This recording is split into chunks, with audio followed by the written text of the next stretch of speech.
नमस्कार, माझं नाव विशाल हनुमान नागटिळक आहे. आम्ही कोरोनाच्या आधीपासून घंटागाडीवर काम करतो. ज्यावेळेस हे अधिकारी व ठेकेदार जेव्हा घरामध्ये थाळी वाजून बसत होते, त्यावेळेला आम्ही ग्राउंड लेवलला लोकांची सेवा केली आहे. कोरोनाग्रस्त लोकांचे आजारी पडलेले त्यांचे कपडे वगैरे सगळे जेवढे हे आहेत बिना सेफ्टीचं आम्ही उचललेले लोक आहेत.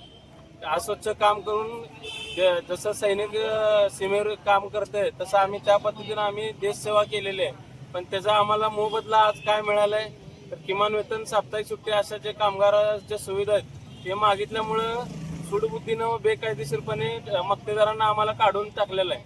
आणि याचा मेन वॉटर गॅस कंपनीचा चेतन बोरा आहे, पण स्थानिक जे आहे ते अश्विन कुमार मानवे आणि काशीनाथ राठोड आहे. संबंधित अधिकाऱ्याकडे 4 महिने झालं आम्ही ते घरच्यांना झटके देत, तिला घेऊन, लहान लेकराला घेऊन, माझ्या मित्रांना घेऊन 4 महिने झालं आम्ही पत्रव्यवहार करतो, पण दखल घ्यायला कोण तयार नाही.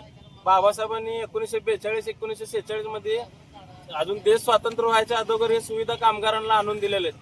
आजपर्यंत कामगाराला, एकही कामगाराला 70 ते 80 वर्ष झालं स्वातंत्र्य होऊन आपला देश, पण एकाही कामगाराला ह्या सुविधा मिळत नाहीत. का मिळत नाहीत? का आम्ही भारतीय नागरिक नाही, का आम्ही मागासवर्गीय आहे म्हणून आम्हाला मिळत नाहीत, का आम्ही लोकांची सेवा केली ह्याचा आम्हाला त्यांनी दिलेला हे पारितोषिक आहे हेच आम्हाला समजत नाही.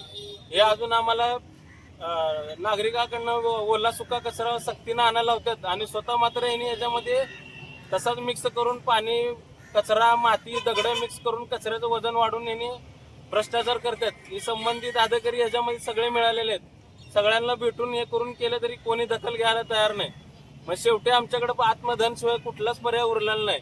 आणि आम्ही आयुक्ताला एक विनंती करतो, आपण या अधिकाऱ्यांना व ठेकेदारावर आपल्या मार्फत मुख्य नियोक्ता म्हणून आपण यांच्यावर कारवाई करणं गरजेचं आहे. व आमच्यासारख्या कोरोनामध्ये काम केलेल्या कामगाराचं भवितव्य आपण लक्षात घेऊन त्यांना योग्य ती सुविधा देऊन त्यांना चांगल्या रीतीने कसं त्यांचं भविष्य होईल हे विचार करणं गरजेचं आहे. तर ही सगळं जबाबदारी आयुक्त यांची असल्यामुळे त्यांना मी हात जोडून विनंती करतो की आपण या जातीनं लक्ष द्यावं.